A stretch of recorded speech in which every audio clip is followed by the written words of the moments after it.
পুরা হাতে খাসি মাংস বিকাচ্ছে, স্বামীকে কিনে দিতে হবে। কেন কি করেছে, ঘরে দুটো মস্ত বড় মুরগা ছাড়া ছিল, আমি ভাবেছিলাম লাগাবো, ই সালে একাই কাটি মরে দিয়েছে, আমাকে তো দেই নাই। আমার বুড়া বুড়ি মায় বাবু গিলা কৌটুকু নাই দেই, বাবুর বাপ দিয়েছিলি হারার গিলা জানো না, সকালবেলা গাড়ি বাখারি করেছে। যদি বুড়া গিলা ঘাড় গিলা দিই তো তোকে গাড়ি বাখারি করবে, তাহলে কি তোকে চুপ খাবে নাকি? অত চোখ জানি নাই, কিনে দিবে নয় বলো, তাহলে ঘরে যাই তোমার কামার খাবো।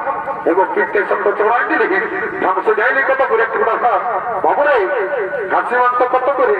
800 টাকা। বাবা আমি কি জীবনে কবো নাই কেন কি রে, আমাদের ভন্ডরাই কি কবো নাই কেটে শুনে লেগে আমাদের ভন্ডরাই সব দিন 700 টাকা করে দেয়, আর তোর পুরাই দামটা বাড়িয়ে গেল। এ বাবু ওলা বড় কেনে বিদেশি খাসি, এই যে আমার ঘরে দেশি খাসি বটে, ওই জন্য 800 টাকা দাম। বাবুর বাবু কি হল কি দাম কিনে আমার মনটা খাতে কেমন লাগলো কাছে। আমারও 50 টাকা বাজাতে পারলে আমার জীবন খাওয়া কারামে থাক। এ বাবু 750 টাকা দিব, 1 কিলো দেড় শুনে দাঁড়ি মারিস না। আর যদি বহুটার দিকে ভালো ওজন করেছিস না রে, এমন তোমার দিব শেষ ফুল থানায় পাবি। এ বাবু অমন মনে করিস না, লিবি তোলে আমার খোঁজ করা ভাব নাই, বুঝলি না?